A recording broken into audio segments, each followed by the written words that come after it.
day to join us today. We thought it was time to have another session just because we've had a couple of new updates, some new guidance from USDA and some new waivers. And so first, kind of give you an idea of our agenda. We're going to go over the new USDA waivers. Well, let me back up just a little bit. My name is Linda Schleyer. I'm the Director of Child Nutrition and Food Distribution Programs. Please mute your microphone. We have people working here in the office that are going to try to keep microphones muted, but if you could pay attention to your microphone and keep it muted, we'd appreciate that. It just helps with background noise. If you have any questions as I go along, feel free to put those in the chat feature. I will be stopping for questions after we get to that frequently asked questions section.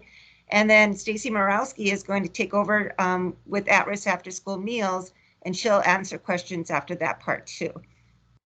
And just to let you know, we are recording this session and it will be available after we get it produced and send it out. So we're going to talk about the new USDA waivers, some additional USDA guidance that we've received, talking about the National School Lunch Program, what schools are doing if they're going to continue to stay on that program, as well as the Emergency Summer Food Service Program, and talking about various aspects of that. We have a couple of frequently asked questions, and then, like I said, Stacy Morawski is going to take over to talk about the at-risk after-school meals program. So these are the USDA waivers that we have in effect right now. The area eligibility one is that allows all schools, regardless if they're in an area eligible location, to operate the summer food service program. The closed enrolled waiver allows schools to operate the summer food service program for just the students enrolled in their district, and continue to, even if they don't meet that area eligibility criteria. Meal service time allows schools to serve meals, multiple meals at one time if they're doing non-congregate meals. Also eliminates the need to have a certain period of time between meal services. Non-congregate meals, of course, means that meals can be served and taken away from the school to be consumed in a different location. Parent pickup allows parents to pick up the meals instead of requiring that the students pick up the meals for non-congregate feeding. The first week site visit waiver just means that the summer food program sites can ask for a waiver for doing a monitor or review of each site during the first week. Offer versus serve waiver allows summer food service programs to use offer versus serve within that meal pattern. And then the meal pattern waiver allows flexibilities on a case-by-case basis when there is a justified need to not meet the meal pattern because of a reason of not, maybe a certain food is not available, or there's some other problem that would prohibit that. We have a fresh fruit and vegetable program parent pickup waiver. That means that parents can also pick up the fresh fruit and vegetable program snacks if your school actually received one of those fresh fruit and vegetable programs grants. And then finally, we got the retroactive claiming of summer food meals. That came out a couple weeks ago, and it allows schools that were operating prior to the summer food waiver, which came out on August 31st, to claim meals back to the beginning of the school year as summer food meals rather than NSLP meals. So you can see we have a lot of waivers in place. Some work for summer foods, some work for both summer food and National School Lunch Program, and some also work with Child and Adult Care Food Program.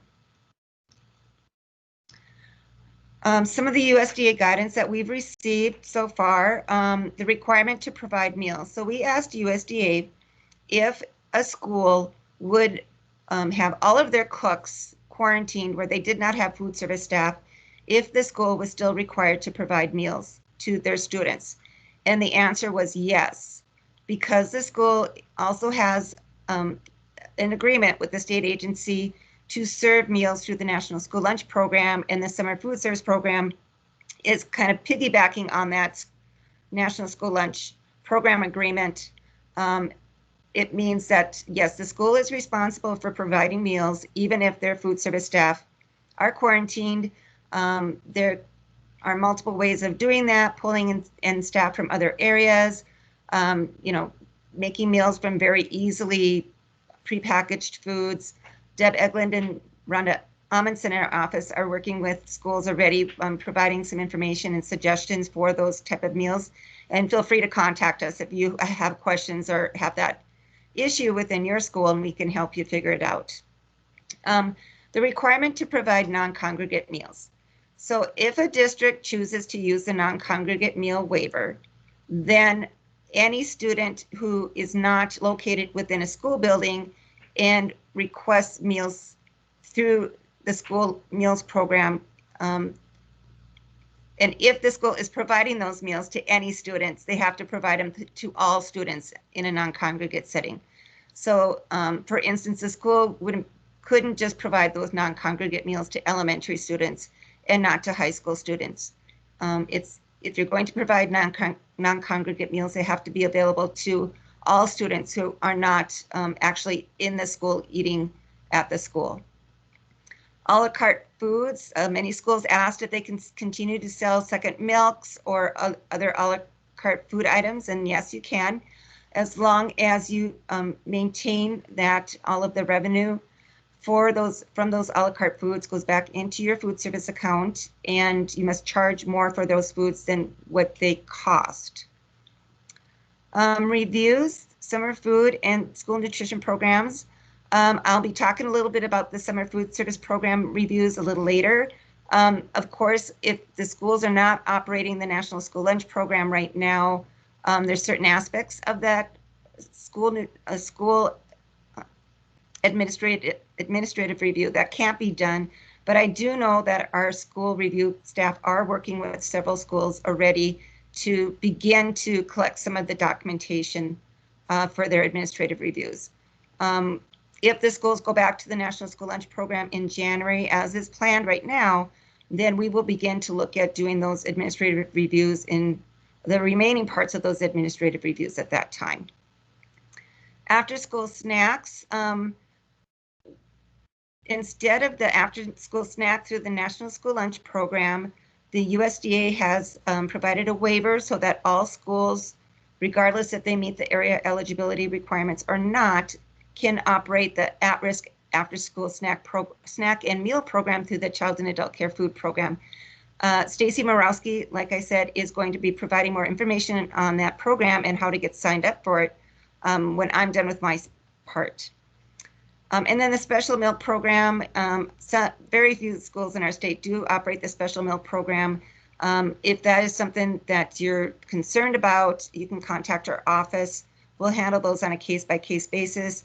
There's many other considerations. It's only available to schools where they have students that don't have access to other meals through the through other USDA programs. So it would be limited to those schools where students don't have access to the school lunch, school breakfast, or the summer food service programs.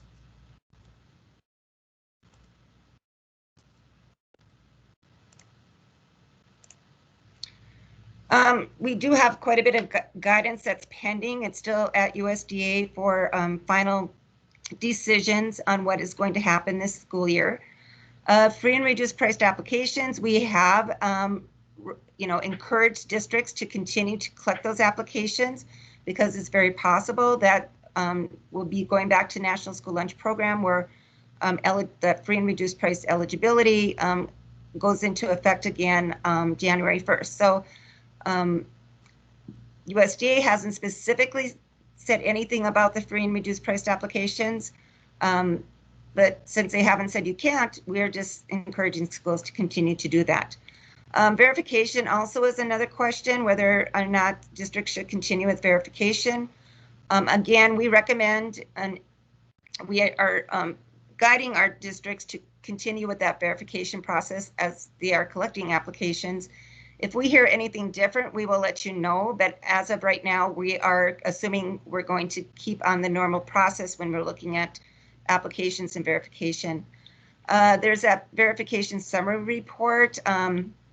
Normally that's due in December. We don't know if that's going to be backed up either. It's possible many of these due dates will be pushed back, but as of right now, that due date will continue to be December 15th. The October enrollment report, that's the report of each site and district's percent of free and reduced price eligible students. As of right now, we're going to look at doing some type of a data collection for October enrollment. We won't be collecting the claims, in the NSLP claims for October, but we do know that this data is used for multiple other programs, Title I, E-rate, and that. So we're looking at alternative methods of reporting eligibility for Title I allocations and that, but we are also looking at collecting that October enrollment because we want to compare it to last year's to see if there's quite a bit of fluctuation or if it's even going to be accurate. 30-day carryover, we did receive a couple of questions about that. Since you haven't started operating the National School Lunch Program yet, and that 30-day carryover is 30 school days after the school year starts and after you're offering the National School Lunch Program, it's possible that that 30-day carryover will begin on the day that the schools move back to operating the National School Lunch and School Breakfast Program. But again, we are waiting for further guidance from USDA. And then just, entitlement for USDA foods, it's always the prior year. And so if we're looking at this year with 3 months of no National School Lunch data, that could potentially impact the USDA foods entitlement for school year 21 and 22.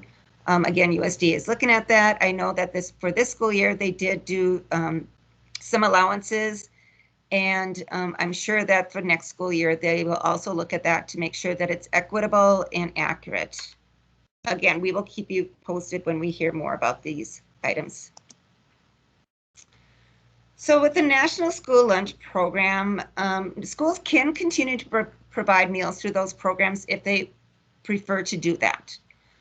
It would just operate like any other school year. With the National School Lunch and School Breakfast, you can also participate in the after-school snacks through the NSLP. You must follow all other National School Lunch and School Breakfast meal pattern and counting and claiming procedures. So applications, verification, everything like that is required at that time, or if you're going to continue on these programs. And then the USDA waivers that are in effect for the National School Lunch Program are the ones for the meal times, non-congregate meals, parent pickup, the off-site administrative reviews, and the meal pattern waivers. The Emergency Summer Food Service Program, we now have a new acronym. It's ESFP. Melissa Anderson sent out an email earlier this month that talked about training, and there's a new training that can be viewed on YouTube. New sponsors must watch the training pertaining to their role, and when finished, they fill out a training certification form, and then they email that to Melissa. Returning sponsors are highly recommended to watch the training as there are a lot of changes. The Emergency Summer Food Service Program is operating a lot different now than it did last spring because schools are in session and they are, there's a lot more congregate feeding and there are different waivers in place. So again, look for that training, and if you're a new sponsor, make sure you watch it and send your certification to Melissa. Claims for reimbursement. This is another email that was sent out by Melissa, I believe, last week. The claims are open now for August in ND Foods. If the school is claiming meals under NSLP in August, then you can submit an August SMP claim, and then you decline the August SFSP claim. If your school is claiming meals under SFSP in August and you serve more than 10 days, then you'll submit an August claim and decline the August summer food claim and decline the August school meal claim. If the school is claiming meals under summer food in August and serve less than 10 days, then you defer the August summer food claim and decline the August SMP claim. And then those days in August would be included with the meal served in September and everything submitted on the September summer food claim when it opens on October 1st. That was a lot to go over. You did get an email from Melissa. I know that many of you have already submitted your claims, so thank you very much. And new sponsors must submit their summer food data collection survey before the claims are generated in ND Foods, just to let you know. One little glitch that we found for the claims is that when you use the work queue to find your claims, the system defaults to the current SNP program year, 2021. However, the summer food program is still in the 1920 program year, so you have to change that program year in the search area to 2019-2020. And then hit refresh and you will get your summer food claims to come up. ESFP reviews. DPI is required to conduct desk audits on all new sponsors. So if you didn't operate the summer food service program last spring and you're operating it now, you will be contacted by Melissa for a desk audit of the program. The items that are reviewed are civil rights, meal service, menu planning, production records, sanitation and safety, food storage, program agreements, fiscal integrity, eligibility documentation, training and monitoring, and claim processing. And again, Melissa will be in touch with you to coordinate that process. So with the ESFP, and that's why I say we have a new acronym, the current program year ends September 30th of 2020. So right now we're kind of operating the same way we did last spring. But we're working with NDIT, the North Dakota Information Technology Department, to create a new program in ND Foods, and it's going to be called the Emergency Summer Food Program, or ESFP. Once ready, the program will be added to all sponsors and sites that are operating the ESFP from October through December 2020. And once those programs, or once that program is added to the sites, then the sponsors will go in and enter the information and submit those applications. Some of the information we're asking for is the waivers that are being used at the sponsor level, and then meal service information from the site level. Your program must be approved in ND Foods before the October 2020 claims will be available, and beginning in October, claims will be collected by site instead of all together as one.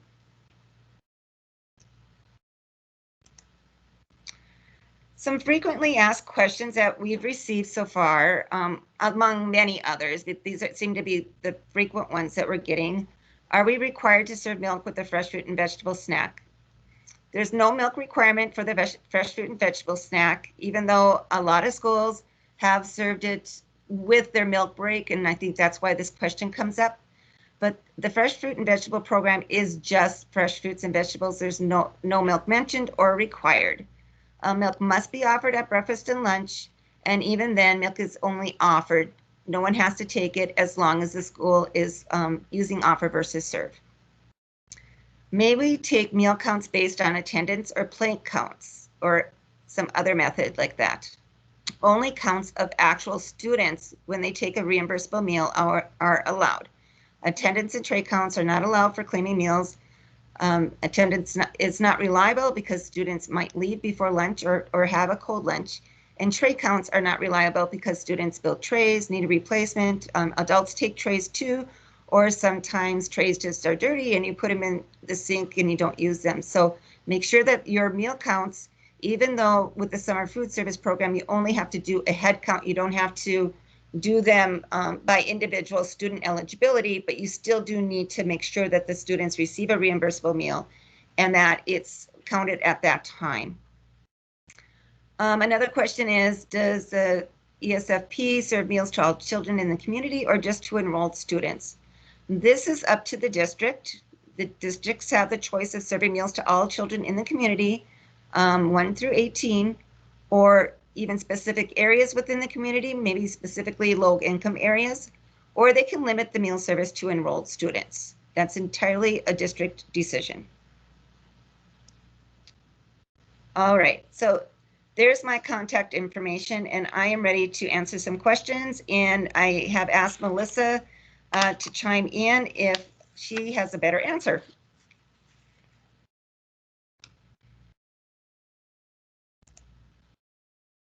Okay, at this time, I don't see that we have any questions in the chat. You can feel free to add your questions in the chat, and then we can give you some answers.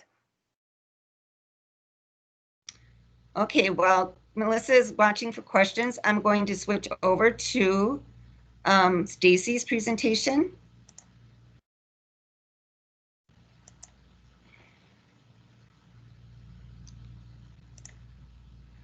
One minute, please.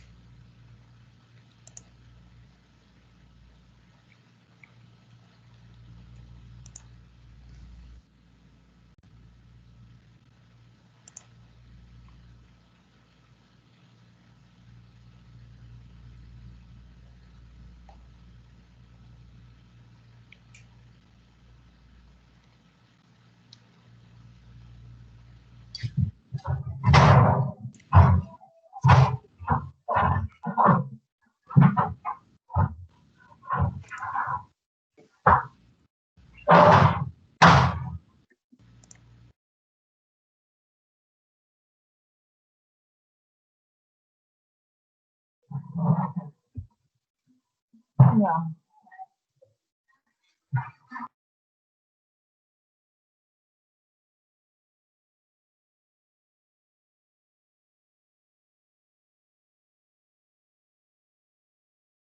Stacy or Linda, when you want to talk, I did mute you.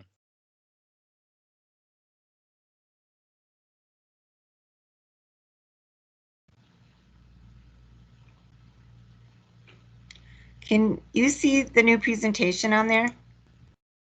No. Okay. I'm going to stop sharing.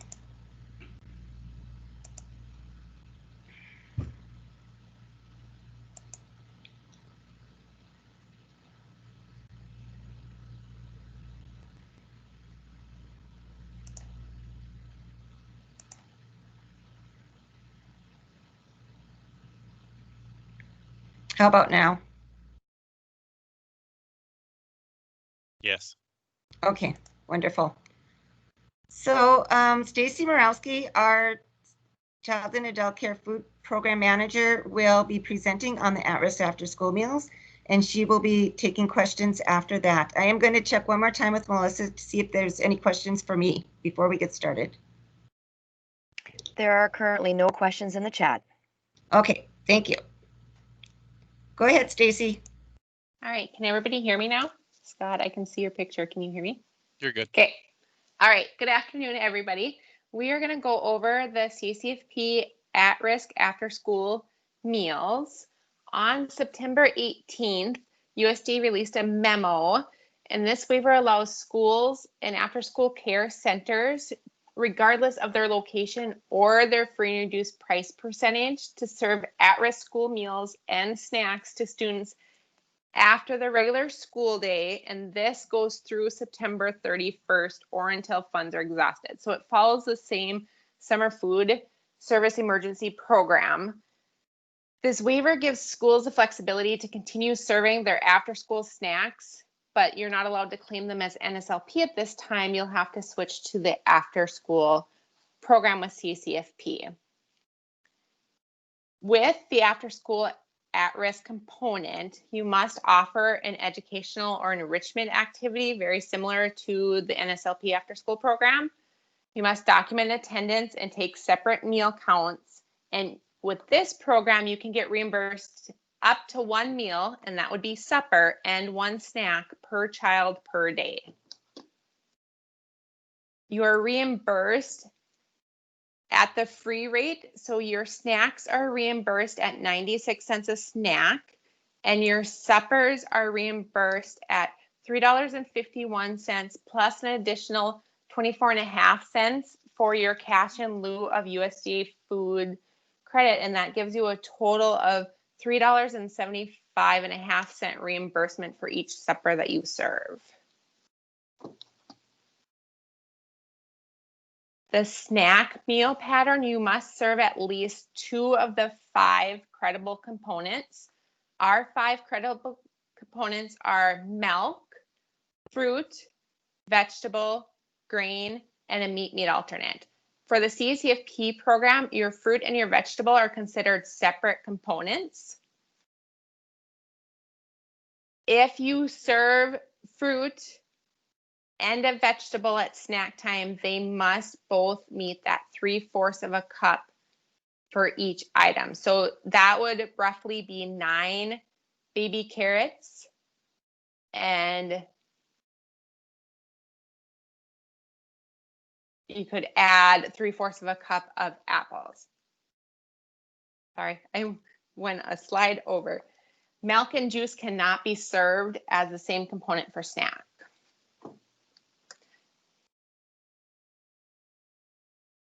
For supper, you must serve all 5 components: milk, fruit, vegetable, grain, meat alternate.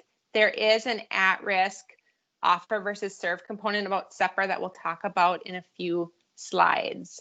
If supper is your only CECFP meal that includes a grain, your grain must be whole grain rich.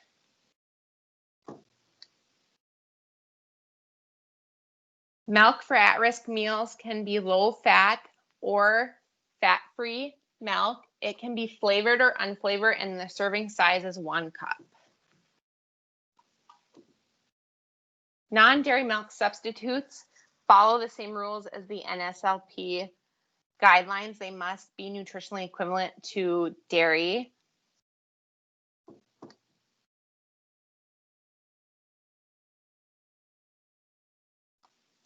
At supper, a vegetable can be substituted to meet the entire fruit component.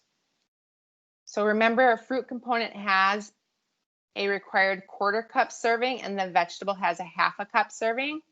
When 2 vegetables are served, 2 different kinds of vegetables must be served. So you must have a 1/2 cup of carrots, and then you can sub and do a 1/4 cup of tomatoes to meet your fruit serving. If you have mixed vegetables on the menu, those do not count as 2 different vegetables. That would be just a mixed vegetable item. Fruit cannot be substituted as the vegetable component at supper. You either need a fruit and a vegetable or 2 vegetables for supper. You cannot do 2 different fruits.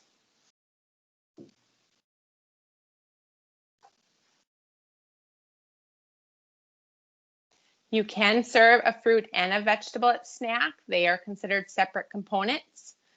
Like I said earlier, you can do apple slices and baby carrots. It has to be 3/4 cup of apple slices and 3/4 cup of carrots to meet the full requirement for snack.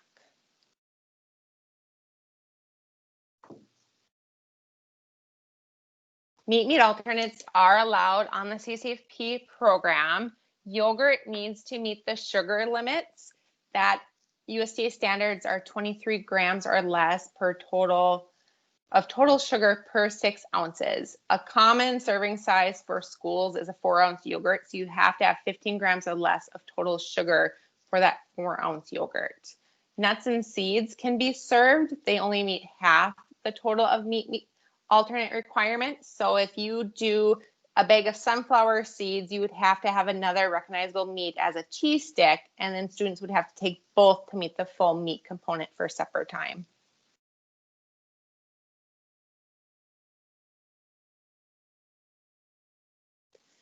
Grains with the CACFP must be whole grain, and that is the CACFP meal. So if you have breakfast and lunch through the summer food program, your CACFP grain must be whole grain, regardless if you had a whole grain for your summer food program.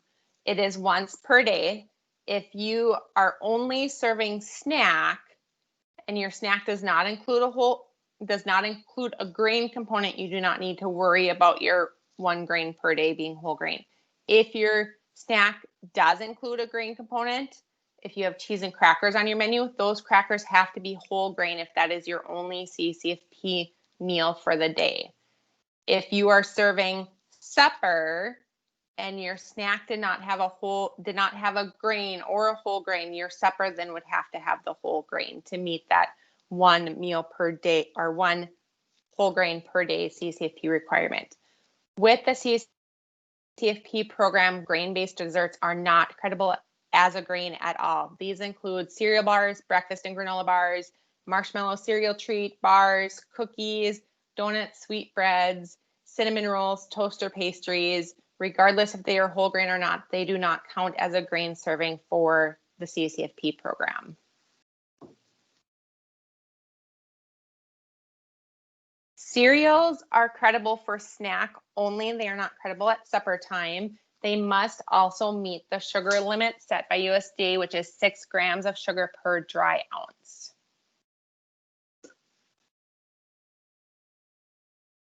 The CCFP at-risk supper programs do allow offer versus serve. This is where students must choose at least 3 of the 5 components, and I've given most of the combinations out there. They do not have to have milk if they have 2 other components. They can have the milk, the meat alternate, the grain. They don't have to have a fruit or vegetable. It's any combination of the 3 of the 5 components. USDA did waive facilities from having the requirement to serve congregate settings. This means that your at-risk after-school snacks and suppers may be sent home or delivered with your summer food program meals. These meals must include an enrichment activity if they are sent home. I am going to supply you with 6 weeks of virtual enrichment activity ideas that can help you facilitate your requirements for the after-school program. If you're serving in a non-congregate setting, you still must keep the attendance and meal count records for those meals.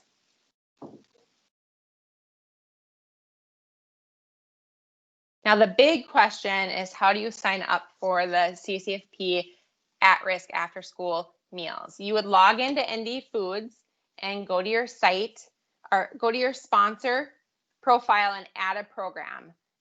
After this training is completed, that resource will come out to you. It is a step-by-step process of how to add a program and add the CCFP to your sites that you are choosing to do the at-risk after-school program meal. If you have any questions during this process, my contact information will be coming up shortly on the slide. You can contact me via email, or you can call the phone number listed on the slide, and I can help you through the sign-up process or any questions that you have with the details of the after-school program.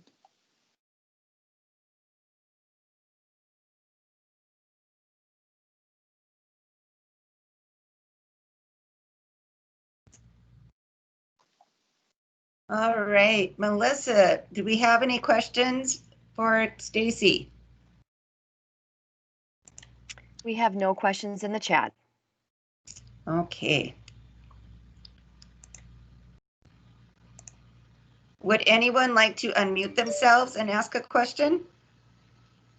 We do have one question right now.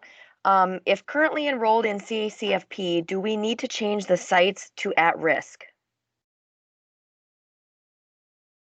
Hi, Julie, this is Stacy. No, we will do it on our end for my current CCFP programs that operate outside school hours facilities.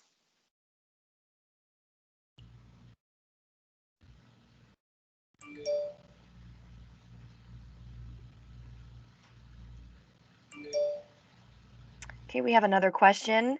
Can schools serve cinnamon rolls for breakfast? I'm assuming I will take that because that would be, I'm assuming it's either the National School Lunches Summer Food Service Program.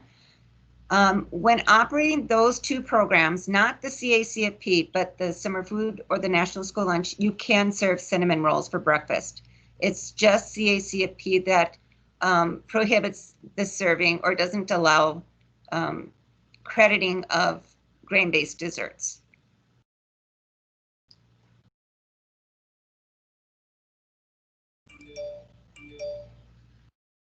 Okay, now we have a question. How can we get a copy of the slide presentation for this webinar? This webinar is being recorded, and we will make the recording available to everyone once we get it produced. We have to send it to our technical people to have them turn it into a YouTube, and then we'll send it out.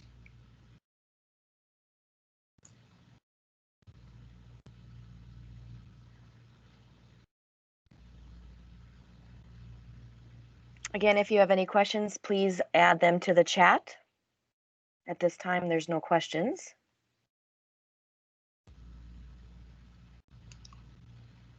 Okay, well, our contact information is on both presentations, and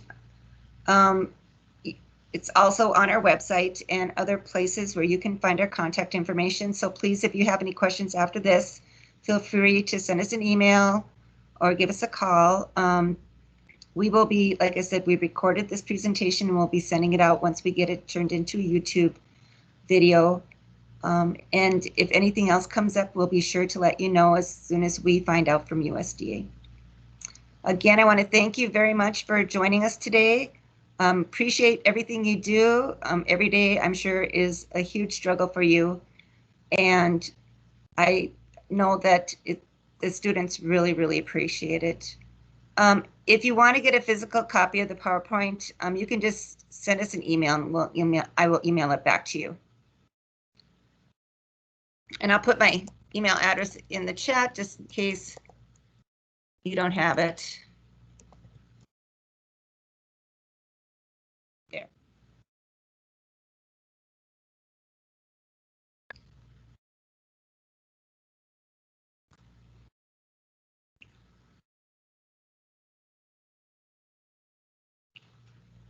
Okay, well, thank you very much. Thanks for your attending. We'll be in contact and enjoy the rest of your day. Bye-bye.